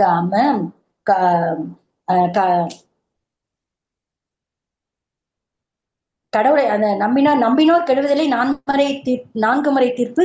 அம்பிகையை சரணடைந்தால் அதிக வரம் பெறலாம். அம்பிகை அம்பாளை பிடிச்சுக்கோங்க, நல்லா அவர் காலை பிடித்துக்கோங்க அப்படின்னு சொல்றாரு. எதுக்காகனா என்ன கேட்கிறாரு, எல்லாம் தனக்காக கேட்கவே இல்லை, எல்லாருக்கும் எல்லாம் நல்ல புத்தியை கூட கேட்கிறார். எதுக்குன்னா பேசா பொருளை பேச நான் துணிந்தேன், கேட்கா வரத்தை கேட்க நான் துணிந்தேன், மண் மீதுள்ள மக்கள், பறவைகள், விலங்குகள், பூச்சிகள், புல்பூண்டு மரங்கள் யாவும் இடும்பை தீர்ந்து இன்பமுற்று இணங்கி வாழ்ந்திட செய்ய வேண்டும் அப்படிங்கிற எத்தனை இறைவனை வேண்டுகிறார். இத்தனை கோடி இன்பம் வைத்தாய் இரவா. இவர் வந்து வறுமையில உழன்றிருந்தாலும் மக்களை பத்தியே சதா நினைச்சிட்டு இருக்கனால சித்தினை அசித்துடன் இணைத்தார். சித்து அசித்து, அதாவது லிவிங் நான் லிவிங், அதாவது நம்மலாம் வந்து அதாவது லிவிங் நான் லிவிங் திங், அதாவது என்ன சொல்றது, சேத்ரு அப்படின்னு சொல்லி நம்ம வந்து நம்ம பகவத்கீதையில படிக்க போறோம். அது மாதிரி படிச்சு அத்தனை விச்சித்துடன் இணைத்தாள், ஐம்பூதத்தையும் வியனுலகம் அமைத்தாள், அத்தனை உலகமும் வர்ண களஞ்சியமாக பல பல நல்ல அழகுகள் சமைத்தாள், முக்தி என்றொரு நிலை சமைத்தாய், அங்கு முழுதினையும் உணரும் உணர்வமைத்தாய், பக்தி என்றொரு நிலை வகுத்தாய், எங்கள் பரமா பரமா பரமா இறைவா அப்படின்னு பகைவனுக்கு அருள்வாய் நெஞ்சேன்னு சொல்றார். செய்கத்தவம் நெஞ்சே செய்கத்தவம். நெஞ்சுக்கு, மனசுக்கு, பெண்களுக்கு, ஆண்களுக்கு, எல்லாருக்கும் நல்லது எதுவோ, எது நல்லதோ பரோபகாரம் இதம் சரீரம் அப்படிங்கிற மாதிரி வந்து எத்தனை சொல்லாலும் செயலாலும் எல்லா எண்ணத்தாலும் எல்லாவற்றையும் சொல்கிறார். என்ன சொல்றாரு அவரு, வையகத்தில் அன்பிற் சிறந்த தவம் இல்லை, அன்பிற்கும் உண்டோ அடைக்கும் தாழ் ஆர்மல புண்களி பூசத்தரும், அன்பிலார் எல்லாம் தமக்குடைய அன்புடையார் என்பும் புரியற் பிறர்க்கு, அன்பின் வழியேது உயிர்நிலை. அன்பு அன்பு அன்பு ஒன்றுதான் இவருக்கு, எப்பவுமே அன்பானவர், அன்பே சிவமா அமர்ந்திருந்தாரே அப்படின்னு நம்ம சித்தர் சொல்ற மாதிரி அன்பே சிவமே அன்பு, இவர் தான் சிவமே. இவர் என்ன சொல்லுவாரு, வையகத்தில் அன்பிற் சிவந்த தவம் இல்லை, அன்புடையார் இன்புற்று வாழ்தல் இயல்பு, மோகத்தை கொன்று விடு, தேசத்தை சாய்த்து விடு, அல்லால் சிந்தனை மாய்த்து விடு, யோகத்தை திருத்தி விடு, அல்லால் என்னை சினத்து விடு அப்படின்னு சொல்றாரு. இசையுறு பந்தினை போல் உள்ளம் வேண்டியபடி செல்லும் உடல் கேட்டேன், நசையறு மனம் கேட்டேன், நித்தம் நவமென சுடர்த்தரும் உயிர் கேட்டேன், தசையினை தீச்சுடினும் சிவசக்தியை பாடும் நன் வரம் கேட்டேன் அப்படின்னு அன்னையவே சதா வேண்டிக்கிட்டே இருக்க. என்ன சொல்றாரு அன்னைய வேண்டிக்கிறார். அப்பதான் நம்ம படிக்கிறோமே தினமும், எண்ணிய முடிதல் வேண்டும், நல்லவே எண்ணல் வேண்டும், திண்ணிய நெஞ்சம் வேண்டும், தெளிந்த நல்லறி வேண்டும், பண்ணிய பாவம் எல்லாம் பரிதிமின் பணியே போல நன்னிய நின்முன் இங்கு நசித்திடல் வேண்டும், மனதில் உறுதி வேண்டும், வாக்கினிலே இனிமை வேண்டும், நினைவு நல்லது வேண்டும், நெருங்கின பொருள் கைக்கட வேண்டும், கனவு மீப்பட வேண்டும், கைவசமாடு விரைவில் வேண்டும், தனமும் இன்பமும் வேண்டும், தரணியிலே பெருமை பெற வேண்டும் அப்படின்னு ஓம் ஓம் ஓம் உண்மை நின்றிட வேண்டும், எங்கும் உண்மையா இருக்கணும், எல்லாரும் உண்மையா இருக்கணுங்கிறார். அப்புறம் வந்து சக்தியை வேண்டுகிறார். அப்புறம் நெஞ்சுக்கு சொல்றார், நெஞ்சே பேதை நெஞ்சே நீ கவனி, நான் சொல்றதை கேளு, எதற்கும் இனி உழைவதில்லை, சோம்பி திரியாத, கவலைப்பட்டு உழலாத, எப்பயும் சோம்பலா இருக்காத, எப்ப பார்த்தாலும் தின்னு தேடி திரிந்து தினம் சோறு, அதை என்ன சொல்றாரு, தேடி சோறு தினம் தின்று நிதம் தின்று பல சின்னஞ்சிறு கதைகள் பேசி மனம் வாடி துன்பம் மிக உழன்று பிறர் பாட பல செயல்கள் செய்து நரை கூடி பருவம் எய்திட கொடும் கூற்றுக்கு இறையென பின்பு மாயும் பல வேடிக்கை மனிதரைப் போல நான் வீழ்வேன் என்று நினைத்தாயோ பராசக்தி அப்படின்னு பராசக்தியை கேட்கிறார், வரம் கேட்கிறார். பராசக்தியை எனக்கு எனக்கு வரம் கொடு, எல்லாரும் நல்லா இருக்கணும், எல்லாரும் நல்லா இருக்கணும் அப்படின்னு சொல்லி வரம் கேட்கிறார். என்ன கேட்கிறார்? யாதுமாகி நின்றாய் காளி, எங்குமே நிறைந்தாய், தீதி நன்மை எல்லாம் நின்றன் செயல்கள் அன்றோ அப்படின்னு கேட்கிறார். பூதம் ஐந்துமானாய் பொறிகள் ஐந்துமானாய் போதமாகி நின்றாய் காளி, பொறியை விஞ்சி நின்றாய் இன்பமாகி விட்டாய் காளி, என்னுள்ளே புகுந்தாய் நின்னை எல்லால் காளி யான் பெரிதும் உண்டோ அப்படிங்கிறார். நின்னையே சரணம் என்று கூறுகிறேன். அவர் அடிக்கடி அவர் வறுமையில இருந்தாரு, நான் சொன்னல, கடையத்துல கஷ்டப்பட்டாரு. அங்க மட்டும் இல்ல, இவருக்கு சரியானபடி இவர் எழுதி எழுதி அனுப்புவாரு. அவர் அது பப்ளிஷ் ஆனாதான் இவருக்கு காசு வரும். அவர் அந்த ராஜாவும் அந்த எட்டயபுரத்து சமஸ்தானத்திலும் அவர் கொடுக்கறது நிறுத்திட்டவுடனே அப்போ ரொம்ப மனசு விரக்தியாகி என்ன பண்ணுவாரு, அதான் நம்ம கேள்விப்பட்டிருப்போம். நம்ம செல்லம்மா பாவம் பக்கத்துல கடன் வாங்கிட்டு அரிசி வாங்கிட்டு வந்தா உடனே காக்கை குருவி எங்கள் ஜாதி கடல் மலை வீட்டம் சொல்லிட்டு காக்காக்கு எல்லாத்தையும் போட்டுருவாரு. அப்புறம் காக்கை சிறகினிலே நந்த நாளா உன்னை கரிநூறம் தோன்றுது, எல்லாரும் அவருக்கு ஒண்ணுதான், காக்கை குருவி எல்லாரும் ஒண்ணுதான் அவருக்கு. அதனால அவர் போட்ட உடனே அவர் அந்த மாதிரி எல்லாம் அவர் ஹை எக்ஸைட், அதாவது எலிவேட்டட் ஸ்டேட். அதாவது நம்மளாம் சாதாரணமா இந்த சாதாரண உலக விஷயத்துல உலகார்த்த விஷயத்துல இருக்கோம். ஆனா அவர் அப்படி இல்லை, சதா சர்வகாலமும் அந்த மெய்ஞானத்திலேயே இருந்ததுனால அவர் என்ன சொல்றாரு, நின்னையே சரணம் என்று கூவி நான் அழைக்கிறேனே தாயே, எனக்கு மிக நிதியும் அறந்தன்னை காக்கும் ஒரு திறனும் தருவாயே என்று பணிந்தேத்தி பலவாறாக நினது புகழ் பாடி வாய் ஓயாது சொல்வது உனக்கு புரியலையா? உணராயோ நீ நினது உண்மை தவறுவது அழகா?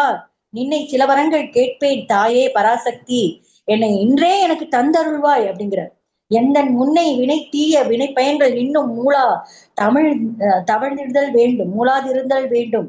இனி என்னை புதிய உயிராக்கி எனக்கு ஏதும் கவலை வரச் செய்து மதித்தன்னை மிக தெளிவு செய்து என்றும் சந்தோஷம் கொண்டிருக்க வேண்டும் என்று அவர் கெஞ்சுகிறார். அப்படியே தாயே உன்னை சரணன் அப்படிங்கிறார். தேடி உனை சரணந்தேன் தேசமுத்து மாறி ஆதாரம் நீ என்றோ, யாதானும் தொழில் புரிவோம் யாதும் அவள் தொழில் என்றோ, எப்பொழுதுமே கவலையில இணங்கி பாவி அப்படின்னு சொல்றார். கவலையிலே இருப்பாங்க பாவிங்கிறார். அடுத்தது நம்பினார் கெடுவதிலே நான்குமறை தீர்ப்பு. அப்புறம் கண்ணன் மேல கண்ணன் பாட்டுல அத்தனை கண்ணனை காதலனாகவும் வேலைக்காரனாகவும் அப்புறம் காதலியாகவும் அப்புறம் தோழியாகவும் குருவாகவும் இன்னும் எத்தனை உண்டோ அத்தனையும் அவர் சற்பாடுறார். காயிலே புளிப்பதென்ன கண்ண பெருமானே கனியிலே இனிப்பதென்ன, நீ என்ன காயாவும் இருக்க கனியாவும் இருக்க சோயாவும் இருக்க பூவில மனமா இருக்க கனல்ல சுடுற காற்றுல குளிர இருக்க, என்னது இது, இதெல்லாம் என்ன ஒரு வித்தை அப்படின்னு. அப்புறம் காக்கை சிறுகினிலே நந்தலாலா நின்றன் கரிய நிறம் தோன்றுகிறேன் இல்லலா அப்புறம் கண்ணம்மா கண்ணம்மா கண்ணம்மான்னு அவர் சொல்றதெல்லாம் கண்ணன் தான். எல்லாம் கண்ணனோ அல்லது அம்பாளோ, எல்லாருமே ஓம் சக்தி ஓம் பராசக்தி அப்படிங்கிறார். என்ன சொல்றாரு அவரு, ஓம் சக்தி ஓம் பராசக்தி ஓம் சக்தி கணபதி ராயன் அவனுடைய காலை பிடித்திடுவோம், குணமுயர்ந்திடவே விடுதலை கூடி மகிழ்ந்திடவே, சொல்லுக்கடங்காவே பராசக்தி சூரத்தனங்கள் எல்லாம் வல்லமை தந்திடுவாள் வாழி என்றே துதிப்போம், வெற்றி வடிவேலன் அவனுடைய வீரத்திடை போவோம், சுற்றி நில்லாதே போ பகையை துள்ளி வருகுது வேல் அப்படின்னு எல்லாம் எவ்வளவு எழுச்சியான பாடல்கள் எல்லாம் பாட முடியுமோ அத்தனையும். அப்புறம் சரஸ்வதி மேல அம்பாள் மேல லக்ஷ்மி மேல எல்லாம் பாடுறாரு. காற்று விடைக்கணும் நின்னையே கதி என்று நினைக்கிறேன் அடி கண்ணம்மா அப்படின்னு ஓம் சக்தி. அப்புறம் பராசக்தி மேல பாடுறாரு. ஞானபானு அப்படின்னு சொல்லிட்டு அவரு சுப்பிரமணிய சிவா எழுதின அதுல வாழ்க்கை கீர்த்தி தீரம் புகழ் நல்லறிவு வீரம் மருவு சோதி வல்லமை என்று எல்லாத்த பத்தியும் பாடுறாரு. சூரியன் நிலவு அஞ்சு தீ எல்லாமே பாடுறாரு. அதுல அடுத்தது ஞான பாடல்கள், விடுதலை பாடல்கள். விடுதலையில மனதில் உறுதி வேண்டும் சொல்லி அச்சமில்லை அந்த காலா சொல்லியாச்சு. அறிவே தெய்வம். அடுத்தது அறிவே தெய்வம்ங்கிறார். அப்புறம் உலகத்தை நோக்கி அவர் சாஸ்திரம்லாம் அவர் நிறைய கமெண்ட் பண்ணுவாரு. அந்த சாஸ்திரங்கள் அந்த தீய மூட நம்பிக்கைகள்லாம் அவருக்கு பிடிக்காது. அப்போ என்ன சொல்றாரு, நிற்பதுவே நடப்பதுவே பறப்பதுவே நீங்கள் எல்லாம் சொப்பனம்தானோ பல தோற்ற மயக்கங்களோங்கிறார். இவர் நிறைய சிந்திக்கிறார் சொல்றார். சாஸ்திரம் சொல்லியிருக்கேன், சாஸ்திரத்துல சொல்லியிருக்கிறதுல என்ன, நீங்க எல்லாம் மாயாங்கிறாங்க. இல்லையே, எனக்கு எல்லாமே நீங்களாம் மாயமா, காண்பதெல்லாம் மாயமா அது என்ன சொல்றாரு அந்த ஒரு நிமிஷம் சார், ஒரு நிமிஷம். 103. அந்த பாட்டுல என்ன சொல்லுவாரு, எனக்கு தெரியும். ஆனா படப்படப்புல வரல. நிற்பதுவே நீங்களாம் வானகமே இளவையிலே மரச்சரிவே நீங்களெல்லாம் காணலின் நீரோ வெறும் காட்சி பிழைதானோ போனதெல்லாம் கனவிலை போல் புதைந்தழிந்தே போனதுனால் நானும் ஓர் கனவோ இந்த ஞானமும் பொய்தானா நானும் பொய்தானா எனக்கு இந்த ஞானமும் பொய்தானா எல்லாரும் பொய்தானா நீங்களும் பொய்யா நானும் பொய்யா அப்படின்னு எல்லாம் கேட்கிறாரு. சொற்பனமா இது சொற்பனமா இனி எல்லாம் அற்ப மாயைகள் அப்படிங்கிறார். அப்புறம் காலம் என்றே ஒரு நினைவும் காட்சி என்றே பலன். காலம்தான் காலம் என்ற இந்த நினைவு காட்சி என்றே பல நினைவும் நமக்கு இந்த முன் ஜென்ம வினை முன்பு முன்பு முற்பினை முன்வினை சொன்னீங்களே அந்த முன்வினை எப்போ எவ்வளவு நாளைக்கு முன்னாடி அப்படின்லாம் கேள்வி கேட்பார். அவர் நிறைய சிந்திக்கிறார். முன்பு முன்புங்கிறீங்களே முன்வினைங்கிறீங்களே என்ன கர்ம வினை எத்தனை ஜென்மம் என்ன பிறவி என்ன அதெல்லாம் கேட்பார். அப்ப என்ன சொல்றார், இந்த காலம் கோலமும் பொய்களோ அவர் குணங்களும் பொய்களோ அப்படிங்க காண்பதெல்லாம் மறையும் என்றால் மறைந்ததெல்லாம் காண்போமோ அப்ப மறைந்ததெல்லாம் நாம் காண்போமா அப்புறம் அதெல்லாம் அதெல்லாம் நானும் ஒரு கனவோ அப்படிங்கிற. அப்புறம் என்ன சொல்றாரு பக்தினால அப்புறம் சென்றது நீ மீளாது மூடரே நீர் எப்போதும் சென்றதே கொன்றழிக்கும் கவலையிலே குளித்து குமையாதீர் சென்றதை குறித்து வேண்டாம் இன்று புதிதாய் பிறந்தோம் என்று எண்ணமதை திண்ணமுறை இசைத்துக் கொண்டு தின்று விளையாடி இன்புற்றிருந்து வாழ்வீர் தீமையெல்லாம் அழிந்து போகும் திரும்பி வாரா அப்படிங்கிறார். அப்புறம் மனதுக்கு கட்டளை இருக்கிறார். மனதுக்கு என்ன சொல்றாரு, மனச பெண்ணா உருவகம் பண்ணிக்கிறார். எல்லாமே உருவகம் பண்ணிக்கிறார். மனமே கேளு நீ ஒன்றை பற்றி ஊசுற அடுத்ததை நோக்கி அடுத்தடுத்து அடுத்த நம்ம எண்ணங்கள் அடுத்து அடுத்து அடுத்து அடுத்துன்னு போயிட்டே இருக்குல்ல இதை விட்டா அடுத்தடுத்து அது சொல்றாரு. நன்றையே கொள் எனினும் அதுவும் கொள்ள மாட்டேங்கிற விட்டு விடுனாலும் விடாது நழுவி போகிறேன் தொட்டதை மீளவும் தொடுவாய் புதியது காணீர் புலன் அழிந்திடுவாய் புதியது விரும்புவாய் புதியதை அஞ்சுவாய் அடிக்கடி மதுவினை அதெல்லாம் பழமையா பொருளினில் பருத்து போய் வீழ்வாய் பழமை பேசுற நீ அதெல்லாம் அவரை சாடுறாரு அது திட்டாரு.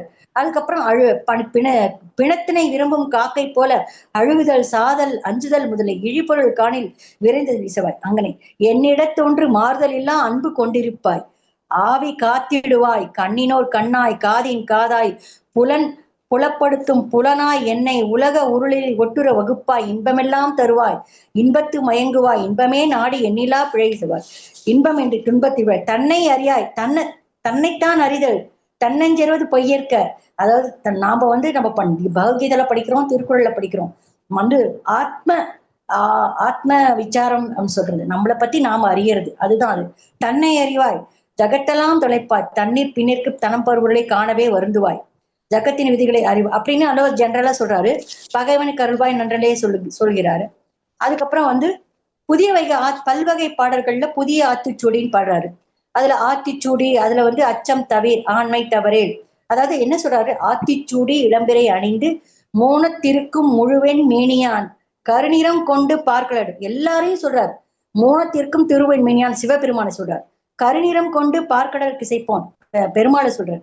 முகமது நபிக்கும் மறையுள் புரிந்தோன் இயேசுவின் தந்தை என பல மதத்தினர் உருவத்தாலே உணராது பல வகையாக பரவிடும் பரம்பொருள் ஒன்றே அதனியல் ஒளியிரும் அறிவாம் அதனிலை கண்டார் அல்லலை அகற்றினார் அதனுள் வாழ்த்தி அமர வாழ்வு எய்துவோம் அப்படின்னு சொல்லி அப்புறம் பாப்பா பாட்டு அது முக்கியமா சொல்லணும்.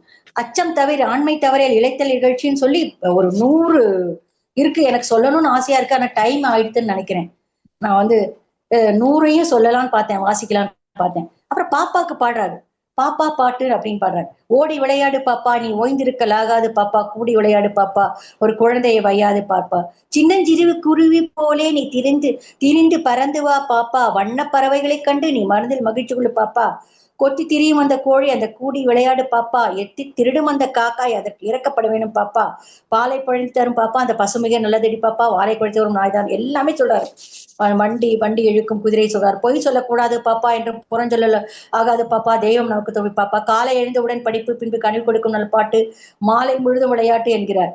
பாதகம் செய்பவரை கண்டால் நீ பயம் கொள்ளலாகாது பாப்பா மோதி மிதித்து விடு பாப்பா அவர் முகத்தில் உமிழ்ந்து விடு பாப்பா என்கிறார். துன்பம் வந்த போதும் நீ சோர்ந்து விடலாகாது பாப்பா. அன்பு மிகுந்த தெய்வம் உண்டு பாப்பா. தெய்வம் நமக்கு துணை உண்டு பாப்பா. அத்தனையும் போக்கிவிடும் பாப்பா. சோம்பல் மிக கெடுதி பாப்பா. தாய் சொல்லை தட்டாதே பாப்பா.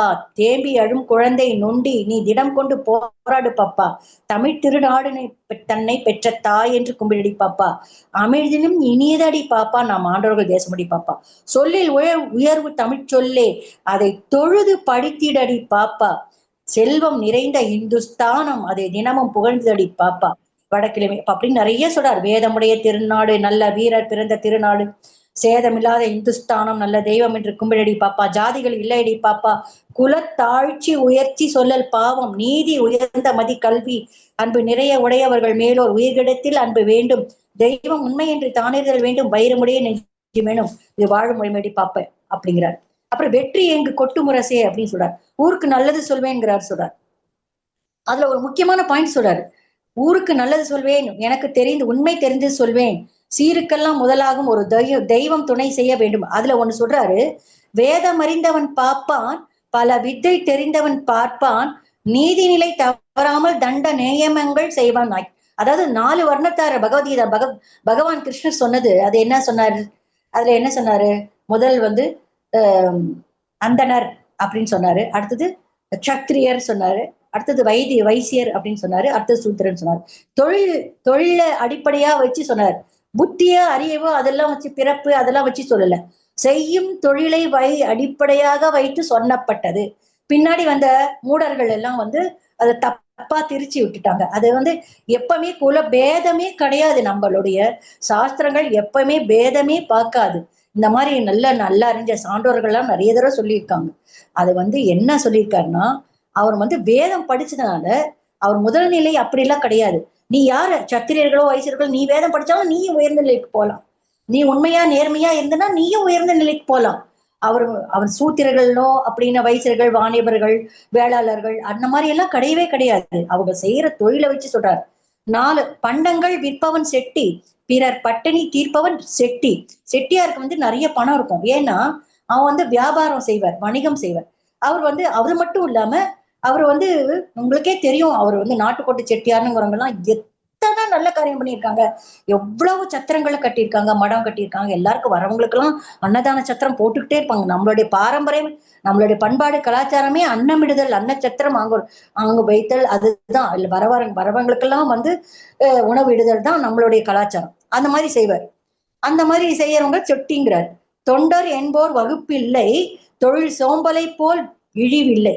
தொண்டர்னா கடைசியா அது வந்து அந்த இழிவு கிடையாது அப்படிங்கிற அது அப்பவே சொல்லிட்டாரு. அவர் தீர்க்கதரிசி மாதிரி எல்லாத்தையும் முன்னாடியே சொல்லிட்டாரு. ஆடுவோம் பிள்ளைப்பாடும் சுதந்திரம் அடைஞ்சதையும் முன்னாடியே கற்பனை பண்ணி சொல்லிடுறாரு. கற்பனை ரொம்ப, அவர் எல்லாமே முன்னாடியே சொல்லிட்டாரு. எல்லாமே நான் இன்னும் தேசபக்திக்கு போகவே இல்லை. ஒற்றை குடும்பம் தன்னிலே பொருள் ஓங்க வளர்ப்பவன் தந்தை, மற்ற கருமங்கள் செய்தே மனை வாழ்ந்திட செய்பவள் அன்னை. அன்னைக்கு என்ன கடமை, தந்தைக்கு என்ன கடமை எல்லாம் சொல்றார். 4 வகுப்பும் இங்கு ஒன்றேதான். இந்த 4னில் ஒன்று குறைந்தால் வேலை தவறி சிதைந்தே செத்து வீழ்ந்திடும் மானிட ஜாதி. யாருக்கும் யாரும் சளைச்சவங்க இல்ல, யாருக்கும் யாரும் இளைஞ்சவர்கள் இல்ல. குலத்தாழ்ச்சி உயர்ச்சி சொல்லல் பாவம்னு சொல்றார். நீதி உயர்ந்த மதி கல்வி, அதை நிறைய உடைய மேலோர் கீழோர் அப்படிலாம் கிடையாது அப்படிங்கிறார். இதுல ஒண்ணு போனாலும் இந்த மனித ஜாதி, இந்த குடும்ப டோட்டல் சொசைட்டியா அஃபெக்ட் ஆகும் அப்படிங்கிறார். என்ன சொல்றாரு? ஏவல்கள் செய்பவர் மக்கள் இவர் யாவரும் ஓர்குலம் அன்றோ, மேவி அனைவரும் ஒன்றாய் நல்ல வீடு நிறுத்து கண்டோம். ஜாதி பிரிவுகள் சொல்லி அதை தாழ்வென்றும் மேலென்றும் கொள்வார். நீதி பிரிவுகள் செய்வார், நித்தம் சண்டைகள் செய்வார். ஜாதி கொடுமைகள் வேண்டாம், அன்பு தண்ணீர் செழித்திடும் வையம், ஆதரவு உற்று இங்கு வாழ்வோம், தொழில் 1000 மாண்புற செய்வோம். பெண்ணுக்குள் ஞானத்தை வைத்தான் புவி பேணி வளர்த்திடும் ஈசன். மண்ணுக்குள்ளே சில மூடர்கள் நல்ல மாதர் அறிவை கெடுத்தார். சில மூடர்கள் வந்து பெண்கள் அது எப்படி படிக்கலாம், அது எப்படி வீட்டை விட்டு வெளியில வரலாம் அப்படிலாம் சொல்லியிருக்காங்க. அப்பெல்லாம் இவருக்கு ரொம்ப கோபம் வரும். அப்படி ஒரு திட்டுவார் அவர். அதே மாதிரி ஒருத்தருக்கு உணவில ஜெகத்தின் தனி ஒருவனுக்கு உணவிலையெனில் ஜெகத்தினை அழித்திடுவோங்கிறார். உணர்ச்சி மயமாற, அதாவது ஜெகத்தினையே அழிச்சிடுவோங்க. அதாவது எல்லாரும் நல்லா இருக்கணும், எல்லாருக்கும் உணவு வேணும் அப்படிங்கிற நல்லா. அதுக்குள்ள என்ன சொல்ல, கண்கள் 2 ஒன்றை குத்தி காட்சி கெடுத்திடலாமோ, பெண்கள் அறிவை வளர்த்தால் வையகம் பேதமை அட்டிடும் காணீரோ. தெய்வம் பல சொல்லி பகை தீயை வளர்ப்பவர் மூடர். உய்வதனத்திலும் ஒன்றா எங்கும் ஓர் பொருளாவது தெய்வம். யாரும் பணிந்திடும் தெய்வம் பொருள் யாவிடம் யாவினும் நின்றிடும் தெய்வம் பாருக்குள்ளே தெய்வம் ஒன்றுதான். அது பல பல சண்டைகள் வேண்டாம். அப்பதான் அவர் சொல்றாரு, வெள்ளை வெள்ளை நிறத்தொரு பூனை எங்கள் வீட்டில் வளருது கண்டீர், பிள்ளைகள் பெற்றது பூனை அவை பேரு கோரு நிறமா, சாம்பல் நோரும் நிறம் ஒரு குட்டி, கரு சாந்து நிறம் ஒரு குட்டி, பாம்பு நிறம் ஒரு குட்டி, வெள்ளை பாலின் நிறம் ஒரு குட்டி. என்னத்துக்காக இப்படி சொல்றாரு அவரு? எத்தனையோ பேதங்கள் இருக்கும். எல்லாமே ஒண்ணு உயரமா இருக்கும், குட்டையா இருக்கும், மேடா இருக்கும், பள்ளமா இருக்கும், ஒரு வந்து ஏரிமலையா இருக்கும், உனக்கு குளிர்ச்சியா இருக்கும், தட்பமா இருக்கும். அந்த மாதிரி எல்லாமே பல வேற்றுமைகள் இருக்கும். ஆனா வேற்றுமைகளே என்ன சொல்றாரு அவரு? எல்லாமே அப்படிதான். அது பல வெள்ளை பூனை ஒன்றுதான். ஆனா அது குட்டிகளா பல பல கலர்ல இருக்கு.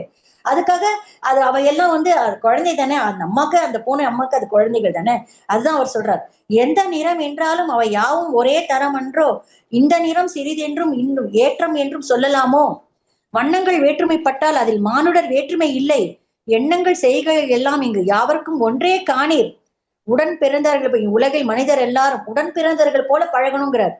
இடம் அடுத்தது என்ன, வயிற்றுக்கு சோறுண்டு கண்டீர், இங்கு வாழும் மனிதர் எல்லாருக்கும் பயிற்சி உழுதுண்டு வாழ்வீர், பிறர் பங்கை திருடுதல் வேண்டாம், உடன் பிறந்தவர்களைப் போல உலகினில் மனிதர் எல்லாரும் திடம் கொண்டு மெலிந்தோரை இங்கு தின்று பிழைத்திடலாமோ, வலியவரை எளியவர் ஏய்த்தி பிழைக்கலாமோ அப்படின்னு கேட்கிறாரு.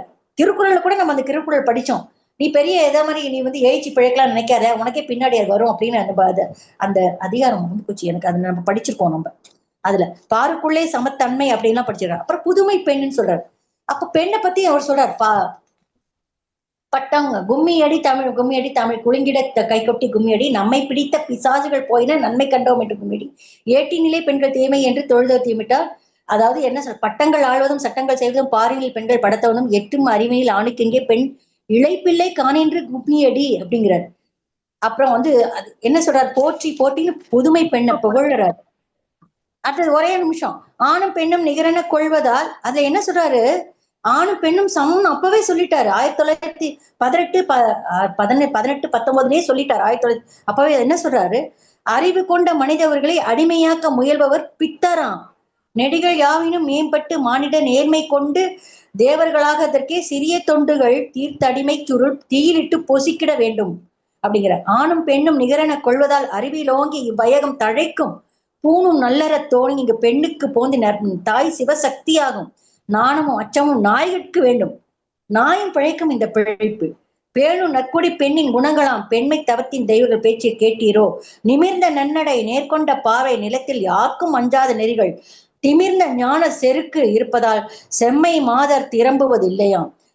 அடுத்தது உலக வாழ்க்கை நுட்பங்கள் தேரவும் பல வகை நூல்கள் கற்கவும் எல்லாமே பெண்கள் செய்யுங்க அப்படிங்கிறார். நிறைய நீங்க தொழில் செய்யுங்க அப்படிங்கிறார், புதுமையா செய்யுங்க அப்படிங்கிற. சாத்திரங்கள் பல கற்பார்கள், சௌகரியங்களை பல செய்வார், மூத்த பைமைகள் யாரும் அழிப்பர், மூடக்கட்டுகள் யாரும் தகர்ப்பர், காட்டு மானிடை செய்க அனைத்தையும் கடவுளாக்கி இனிதாக சமைப்பவராம், ஏத்தி ஆண்மைக்கள் போற்றிட வாழ்பவராம், இளைய நங்கையின் எண்ணங்கள் கேட்டீரோ.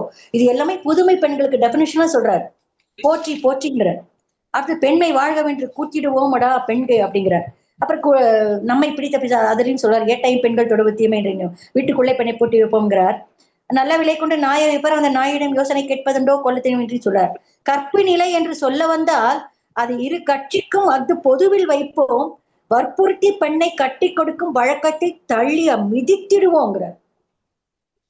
அந்த பால்ய விவாகத்தை அப்பவே அவரு வேண்டான்னு அவர் இப்ப சொன்னார். பட்டங்கள் ஆளுநர் அப்படியே சொல்லிட்டார். வேதம் படைத்தும் நீதிகள் செய்வோம் வேண்டி வந்தோம் என்று கும்மி அடி, சாதம் படைக்கவும் செய்திடுவோம் தெய்வ சாதி படைக்கவும் செய்திடுவோம், காதல் ஒருவனை கைப்பிடித்தே அவன் காரியம் யாவினும் கை கொடுத்து மாதர் அறங்கள் பழமையை காட்டிலும் மாற்றி பெற செய்து வாழ்வமடி, கும்மியடி பெண்கள் கும்மியடி அப்படின்னு அவர் சொல்றார். பெண் விடுதலை சொல்றார். அப்புறம் தொழிலை பத்தி சொல்றார், இரும்பு காட்சி உருக்கிடுவியே எந்தைகள். அப்புறம் மரவன் பாட்டுல ஒண்ணு சொல்றாரு, ரொம்ப அழகா. மரவன் வந்து வருத்தமா சொல்ற மாதிரி சொல்றார். மண்வெட்டி கூலி தின்னலாச்சே எங்கள் வாழ்வழியும் வேல்வழியும் போச்சே, விண்முட்டி சென்ற புகழ் போச்சேன்னு சொல்லிட்டு அவர் என்ன சொல்றார், ஏழை எளியவர்கள் வீட்டில் இந்த ஈன வயிறு படும் பாட்டில் கோழை எனவே பொருள் கொண்டு வந்து முன்னாளில் ஐயரெல்லாம் வேதம் ஓதுவார், 3 மழை பெய்யுமடா மாதம் இந்நாளில் பொய்மையை பார்ப்பார், இவர் ஏதும் காசு பெற பார்ப்பார், பேராசை காரணடா பார்ப்பான், ஆனால் பெரிய துறை என்னுடல் பேர், அதாவது துறை வராங்கன்னா ஓடி ஒழிஞ்சுப்பாங்களாம். ஆனா வந்து அதாவது நாடகத்திலேயோ அல்லது காட்சியிலயோ ஏதாவது அந்த மாதிரி சினிமால அந்த மாதிரிலோ பெண்கள் அப்படி நல்லது செஞ்சா அப்படி ஆகா ஆகும்னு சொல்றது. ஆனா தன்னுடைய வீட்டுல வந்து பெண்கள் வந்து படிக்கணும், நான் வெளியில போய் வேலை செய்யணும் அப்படின்னா அதெல்லாம் கிடையாது. பெண்களாவது படிக்கிறதாவது அதெல்லாம் படிக்க கூடாது. நீங்களும் வீட்டுல இருந்து வேலை செய்யறதுக்கு குழந்தை பெற்று போட்டு அது வளர்க்கறதுக்கு தான் அப்படிங்கிற மாதிரி சொல்லுவாங்க. அந்த அந்த சாத்திரங்கள், அந்த மூட நம்பிக்கைகள்லாம் இவர் அப்படி சொல்ல கொதிக்குதடா நெஞ்சம் வெறும் சோற்றுக்கும் அப்படின்னு சொன்னாரு. ஆச்சுமா, நாயும் பிழைக்கும் இந்த பிழைப்பு நாளெல்லாம் அப்படின்னு சொல்லுவாரு. அப்புறம் கோணங்கின்னு சொல்லி குடு குடு குடு குடு அப்படின்னு சொல்லுவாரு. அப்புறம் தனிப்பாடல்கள் சொன்னாரு. நிறைய சொல்லிட்டாரு. அப்புறம் வந்து புதிய ஆத்திச்சூடி, கண்ணன் என் காதலன் சொல்லுவாரு. சுட்டும் விழிச்சுடதான் கண்ணமா நிறைய சொல்லணும்னு நினைச்சேன். நீ வீணை அடை நீ எனக்கு மேவுளை நான் எனக்கு நின்னை சரணடைந்தேன் கண்ணம்மா அப்படின்னு சொல்லி பொன்னை உயர்வை புகழை விரும்பிடும் எண்ணெய் கவலைகள் தின்னத் தகாதென்று நின்னை சரணடைந்தேன். மிடிமையும் அச்சமும் மேவி என் நெஞ்சில் குடுமி புகுந்தன கொன்றவை கொன்று அவை போக்கி ஒழித்திடு. மிடிமைனா வறுமை. எனக்கு ரொம்ப வறுமை கொடுக்காத பார். தன் செயல் என்று துன்பமில்லை சோர்வில்லை தோற்பில்லை பார். நல்லது தீய செல்வோம் பார். கடைசியா ஒண்ணு சொல்லிடும். நேரத்துல அதுல அந்த கடைசியா நான் சொல்லிடுறேன், முடிவுரை ஒண்ணு சொல்லிடுறேன். அவருடைய அந்த காலம் எப்படிப்பட்டது அப்படிங்கிறதுக்காக ஒண்ணு சொல்லிடுறேன். தேக்கமடைந்து கிடைக்கும் தமிழர்களின் சமூகம் ஏன் தேக்கமுற்று இருக்க வேண்டும் என்பதை பற்றி குடைந்து குடைந்து ஆராய்ச்சி செய்தார். அச்சமே முக்கிய காரணம் என்பதை தெரிந்து கொண்டார். அறிவு பெருக்கம் இல்லாமையே மற்றொரு காரணம் என்பதையும் தெரிந்து கொண்டார். எனவே அறிவை வளர்ப்பதற்கும் அச்சத்தை போவதற்கும் பல துறைகளிலும் பாடுபட்டார். இது ஒரு முடிவுரையா நான் சொல்லிடுறேன். கவிதை எழுதினார், கட்டுரை எழுதினார், தர்க்கம் செய்தார், தட்டி கொடுத்தார், வீணர்களை கண்டால் வெட்டி பேசுவார், பலவீனர்களிடம் கருணையை காட்டுவார், போக்கிரிகளிடம் கடுமையும் காண்பிப்பார். தன்னை ஆரம்ப பள்ளி வாதியராக கருதி கொண்டு பொறுமை இழக்காமல் மக்களுக்கு போதித்து வந்தார். மேல்நாட்டு அறிவு நூல்களை தமிழ்படுத்துவதில் அக்கறை காண்பித்து எவ்வளவு தம்மால் முடியுமோ அவ்வளவு வரையில் அவர் உழைத்தார். அர்த்தமற்றதும் அநியாயமானதுமான சமூக கட்டுப்பாடுகளை தமது வாழ்க்கையில் என்றும் உதறி தள்ளினார். அவர் மேதாவி, அருமையான தேச பக்தர், சலிக்காத உழைப்புக்கு 38 வயதில் அவர் 39 வயதில் மறைந்து விட்டார். பாரதியார் பிறந்த காலத்துல எப்படி இருந்தது ஜன சமூகம், தமிழ் மொழி அவ்வளவாக நல்ல நிலைமையில் இல்லை. ஏங்கி கிடந்த தமிழர்கள், தூங்கி கிடந்த தமிழ் மொழி, இதுதான் பாரதியார் கண்டது. இந்த நிலையிலிருந்து தமிழர்களை மாற்றி ஊக்கமும் உள்வழியும் ஏற்படிமாக செய்து மிகவும் அசாத்தியமான வேலை அவர் ஒருத்தரே அவர் செஞ்சார். அவர் மட்டும் இல்ல, சுப்பிரமணிய சிவா, வாவு சிதம்பரனார், சிதம்பரனார் எக்கச்சக்கமான சிறைகள்ல நூல் எழுதி தள்ளிண்டே இருந்தார். சோமசுந்தர பாரதியார், அத்தனை பேரும் தமது கலைத்திறனாலும் கவிதை வெள்ளத்தாலும் பாரதியார் இந்த காரியத்தை எளிதிலே சாதித்து விட்டார். உணர்ச்சி பெருக்கு என்ற வெள்ளத்தில் தமிழர்களை மிதக்கும்படியாக செய்தார். விவேகம் என்ற அரிய சாதனத்தை கொண்டு வாழ்க்கை சம்பவங்களை அளந்து எடை போட வேண்டும் என்று வழி காண்பித்தார்.